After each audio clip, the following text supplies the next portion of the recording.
नमस्कार, खबरों का पंचनामा देख रहे हैं आप। मैं हूं आपके साथ पूजा। हम लेकर आए हैं देश और दुनिया की 5 बड़ी खबरें जिस पे चर्चा के लिए मेरे साथ स्टूडियो में मौजूद हैं कैपिटल टीवी के editor in chief doctor Manish Kumar. Doctor साहब, बहुत बहुत स्वागत है आपका। धन्यवाद। सबसे पहले नजर हेडलाइंस पर।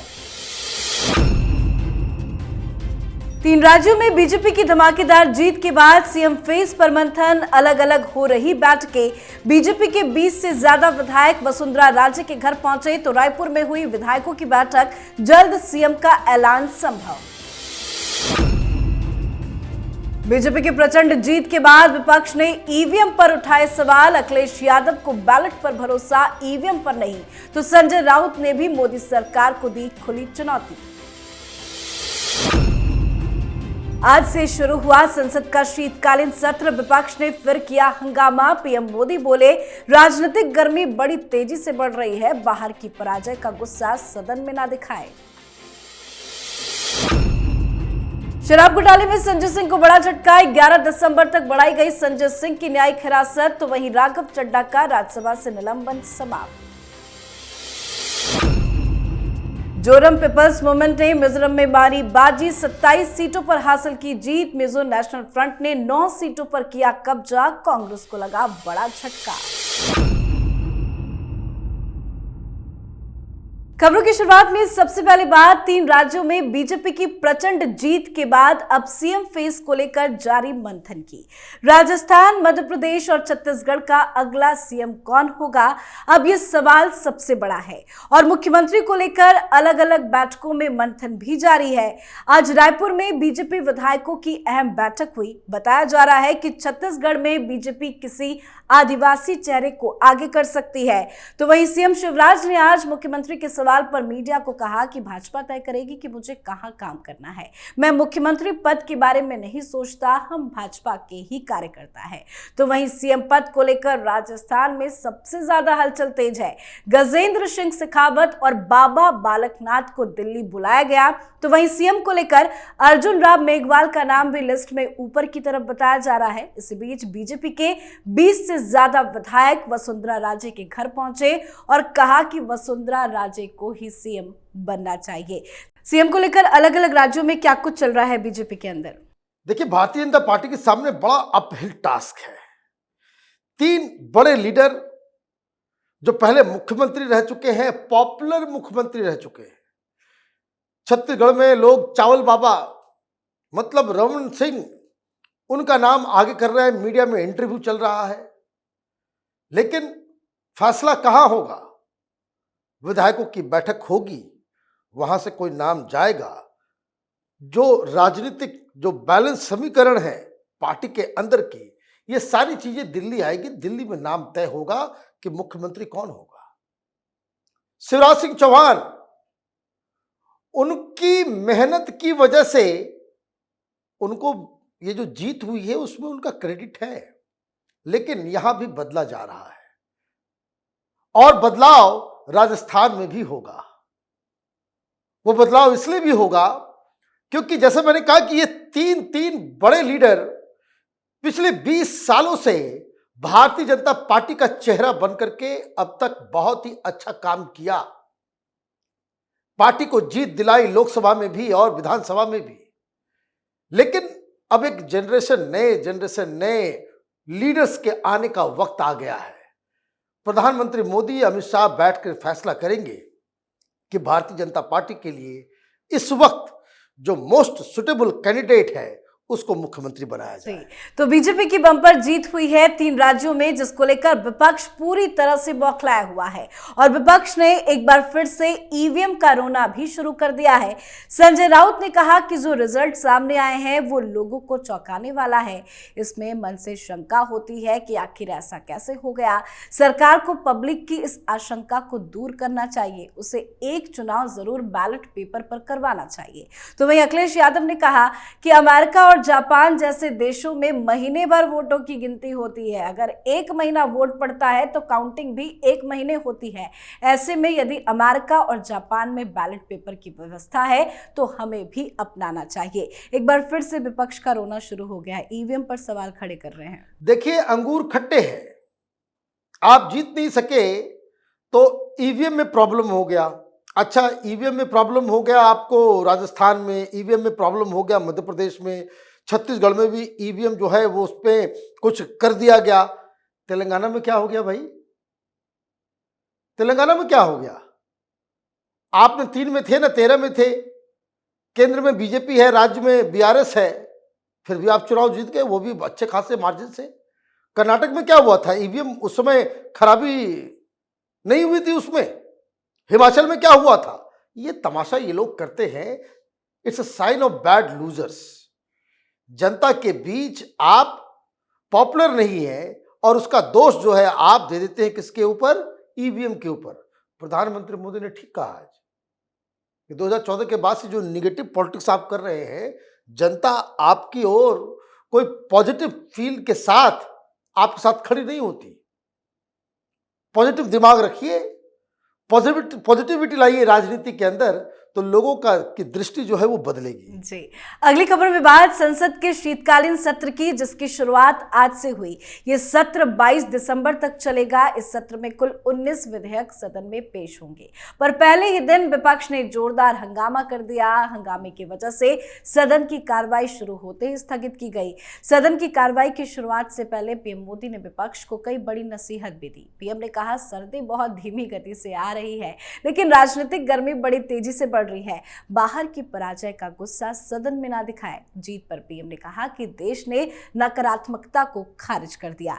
आज पहला दिन था, लेकिन पहले ही दिन विपक्ष ने हंगामा कर दिया। देखिए, प्रधानमंत्री ने कहा, एक अच्छा सजेशन दिया, स्टेट्समैन की तरह ये कहा कि भाई ये अच्छी बात नहीं है कि विपक्ष इस तरीके से पराजित हो। एक सुदृढ़, सॉलिड, सकारात्मक विपक्ष हो, उससे हिंदुस्तान की डेमोक्रेसी जो है वो मजबूत होती है। लेकिन आप लोग पूरी तरीके से नकारात्मक तरीके से आप राजनीति को डील करते हैं। इस वजह से लोगों की दृष्टि जो है आपकी तरफ उस तरह की नहीं, विश्वास वाला जो है वो नहीं बन पा रहा है। प्रधानमंत्री ने अच्छा सजेशन दिया, ये लोग घुसते ही फिर बवाल चालू कर दिया। किसके साथ खड़े हो गए? तो महुआ मोइत्रा के साथ। आज सोनकर साहब नहीं थे, एथिक्स कमेटी के चेयरमैन आज मौजूद नहीं थे पार्लियामेंट के अंदर, इसलिए उसे पेश नहीं किया गया। कल उसे पेश किया जाएगा। सारे लोग, ये विपक्षी पार्टियां एक ऐसे सांसद के साथ खड़ी हो गई है जो पैसे लेकर के, गिफ्ट लेकर के, लॉगिन पासवर्ड पार्लियामेंट का वो किसी उद्योगपति के पास दे रही है। तो ये कैश फॉर क्वेरी का जो कांड आया है, ये विपक्ष और अपनी भद्द पिटवाने पे तुला हुआ है कि आप ऐसे ऐसे लोगों को जो नियम, कानून, मर्यादा सब कुछ को तबाह बर्बाद कर दी है, उसके साथ खड़ा होना बड़ा महंगा पड़ेगा विपक्ष को। जी, चलिए अब बात अगली खबर की करते हैं। शराब घोटाले में जेल में सजा काट रहे संजय सिंह को आज बड़ा झटका लगा। संजय सिंह की न्यायिक हिरासत को 11 दिसंबर तक के लिए बढ़ा दिया गया। तो वहीं आज संजय सिंह बहुत ज्यादा बौखलाए हुए भी नजर आए। पेशी के वक्त मोदी सरकार पर हमला बोला, ईडी की चार्जशीट को झूठों का पहाड़ बताया। तो वहीं राज्यसभा से सस्पेंड चल रहे आम आदमी पार्टी के नेता राघव चड्ढा की संसद में वापसी भी हो गई है। संजय सिंह आज इतना ज्यादा क्यों बौखला रहे थे? ईडी की चार्जशीट को कह रहे हैं कि ये झूठों का पहाड़ है। वो ऐसा लग रहा है कि ये जो हार हुई है उसका असर इनके दिमाग पे पड़ गया है। कहा तो ये लोग कह रहे थे कि देखिए, आम आदमी पार्टी जिस तरह से राष्ट्रीय स्तर पे बढ़ती चली जा रही है, उससे मोदी डर गए। बताइए, पूरे राज्य में हर जहां जहां ये लोग चुनाव लड़े, नोटा से कम वोट पाए। 1% वोट भी ये लोग पोल नहीं कर सके।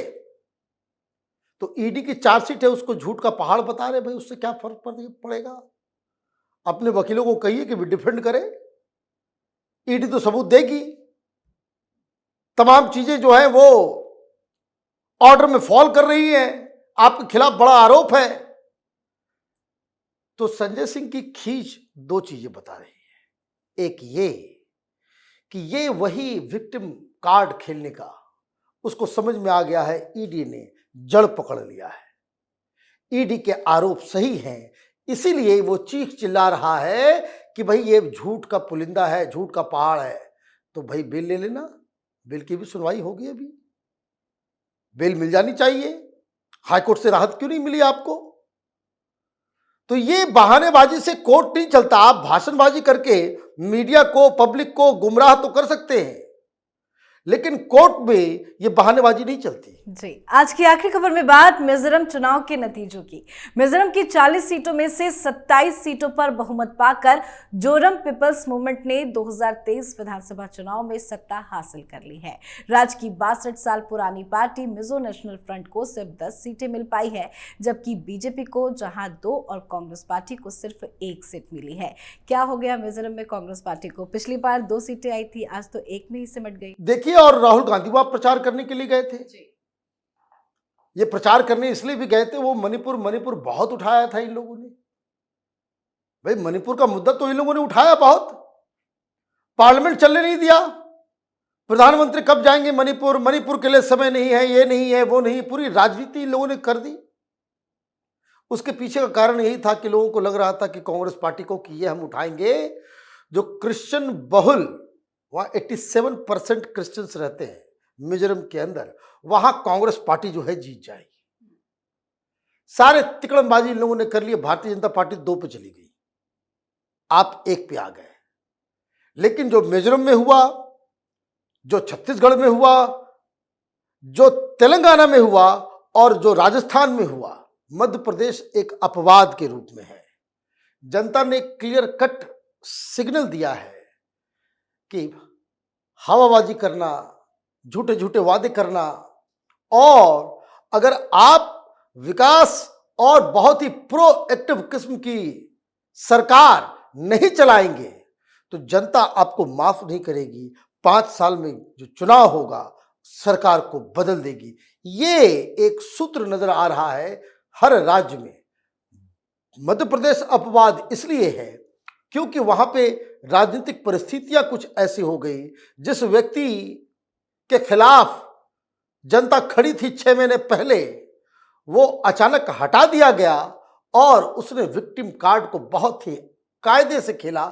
लोग इमोशनली कनेक्ट हो गए शिवराज सिंह चौहान के साथ, इसलिए वो बच गए। जी, बहुत बहुत धन्यवाद सर समझाने के लिए। धन्यवाद। खबरों का पंचनामा में आज के लिए फिलहाल इतना ही। देश विदेश की बाकी खबरों और उनके सटीक एनालिसिस के लिए देखते रहिए कैपिटल टीवी। हमें लाइक कीजिए, शेयर कीजिए और कैपिटल टीवी को सब्सक्राइब कीजिए। नमस्कार।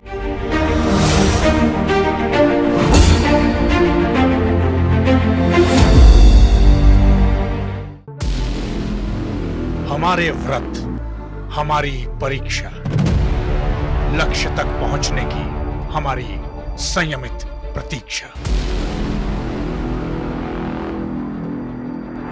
हमारे छठ से और हमारे हठ से पूरी दुनिया वाकिफ है।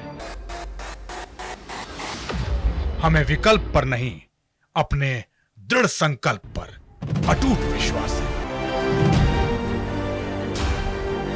क्योंकि हार हम मानेंगे नहीं और विपरीत परिस्थितियों पर प्रहार हम छोड़ेंगे नहीं, जब तक हमारी जीत सुनिश्चित नहीं हो जाती, क्योंकि हम बिहार से हैं।